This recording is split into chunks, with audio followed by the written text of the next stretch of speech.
आप सभी से कह रहा है कि देवनागरी लिपि का प्रयोग सर्वप्रथम कहाँ किया गया था। ऑप्शन में कह रहा है गुजरात, महाराष्ट्र, राजस्थान और उत्तर प्रदेश। हम सभी जानते हैं कि देवनागरी लिपि भारत सरकार द्वारा हिंदी भाषा का लिपि है।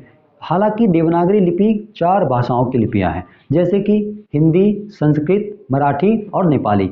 और इसका जो सबसे पहला प्रयोग हुआ था बच्चा लोग, वो गुजरात में किया गया था। कहाँ पर किया गया था? गुजरात में किया गया था। इस बात को आप याद रखना। तो इसका जो आंसर है वो है 1 है।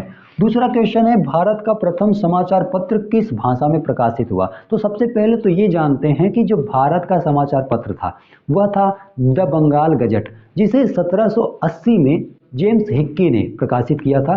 भारत का पहला समाचार पत्र, कई बार परीक्षा में पूछता है, द बंगाल गजट मारना। और कौन सी भाषा में थी पूछ रहा है, उर्दू, हिंदी, अंग्रेजी या फिर बांग्ला?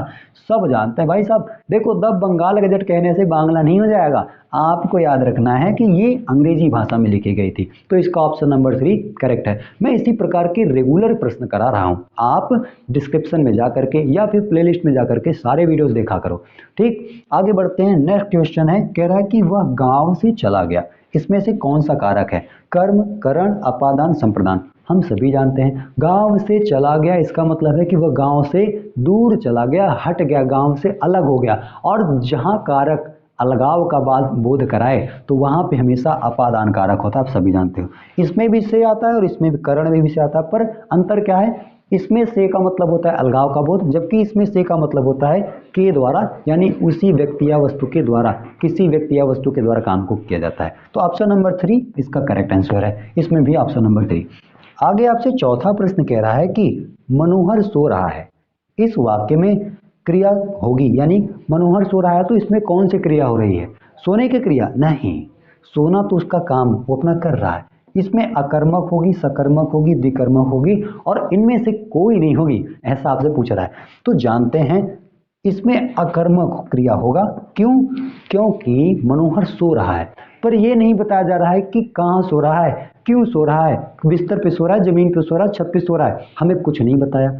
मतलब जब क्रिया के साथ कर्म का बोध नहीं होता तो हम सीधा सीधा कह देते हैं कि सर वह अकर्मक क्रिया है। यानी मनोहर सो रहा है तो मनोहर बिस्तर, चद्दर, तकिया, कुर्सी कुछ नहीं दिया है, यानी कोई भी यहाँ ऑब्जेक्ट यानी कर्म नहीं है।